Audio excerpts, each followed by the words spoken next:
Now is really a great time to be involved in genetics in all aspects because there's so much opportunity and so many different ways that the field is growing. And one of the things that I like best about my job is that I basically am doing something new and different all the time. I have administrative roles involved with overseeing the department, and what I enjoy most about that is that I get to really interact with a lot of different faculty and staff and get to watch people as their careers develop. And then as a clinician, we have so many new diagnostic technologies available to us now, and so it's just a really gratifying time to be able to see patients with genetic disorders and know that you are being able to bring answers to families and to individuals that hopefully is going to translate into better care for them and better long-term health outcomes. And then as a researcher, it's very gratifying to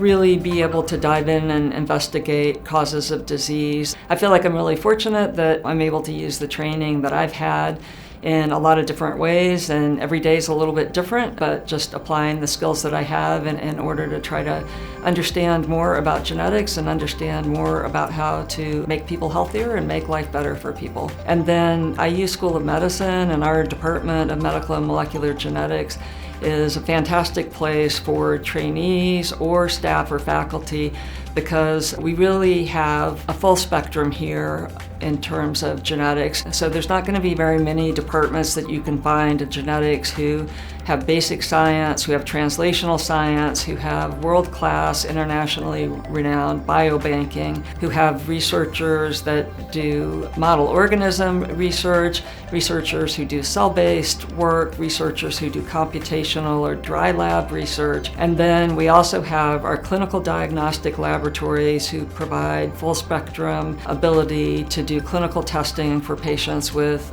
suspected genetic disorders. We have our cell and gene therapy area, which has GMP production facilities, which is extremely unique and niche. And then we have our clinical division and geneticists that are clinically trained to see patients. You know, we've had a lot of national accolades for the department as well, such as being the 4th ranked genetics department in the country in terms of research funding, one of the larger programs in the country in terms of clinical care, and as I already mentioned, our clinical laboratories and cell and gene therapy production facilities really being extremely unique. So I think all of those things make us a really unique resource for the School of Medicine and for Indiana University, and also make us a very rich and rewarding place to work or to train.